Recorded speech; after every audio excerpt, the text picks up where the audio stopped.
Kakayahan at ng katarungan ang mahal ko sa buhay. Pagkat ako, inilagay ko ang batas sa tamang proseso, bagamat kaya kong gawin, hindi ko ginawa, ang ilagay ang batas sa aking kamay. Pagkat ako niniwala na yung Panginoon Diyos, pero parang hindi umanib sa akin ang kapalaran o ang justisya dito sa unang-unang tanong ko sa ating mga justices na nag-acquit sa ating sa mga akusado sa kaso ko.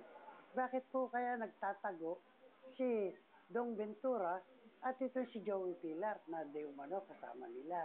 Kung sila po ay walang kinalaman dito, dapat po lumabas sila at magpaliwanag na wala silang kasalanan, wala silang kinalaman. Bakit po? Hanggang sa ngayon, ala pong message sa kanila kung ano na. Kaya po yan po ang tinatanong ko sa ating justices. Pangalawa po, mga nabasa ko po yung ibang parte ng inyong decision, nais ko pong ipaabot sa inyo na si Jessica po, at wala nga inyong binanggit sa inyong resolution, ay naging NBI agent. Hindi po. Magpakita po sa kayo ng katibayan sa amin at tatanggapin po namin yung inyong desisyon. Pero hanggat hindi po, mukhang talagang may nangyaring hindi maganda sa inyong grupo.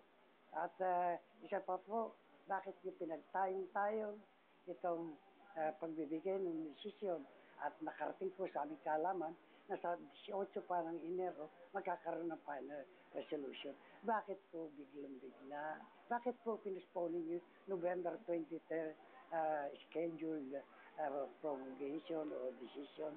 Ito kasi tatanong po ako. At isa pa po, nais kong alamin sa ating galing justices na nag-acquit kay Web. Tulungan po ako ninyo akong hanapin yung tunay na kriminal. At saka siguro po, saka nyo lang ako makubuwise na wala pong nangyaring maganda dyan sa ating Korte Suprema. Sino po pa kaya ang maniniwala sa ating criminal justice system na lubang kinakatakutan ko? Yan po, taong bayan na po ang bahalang humusga sa inyo, hindi po ako.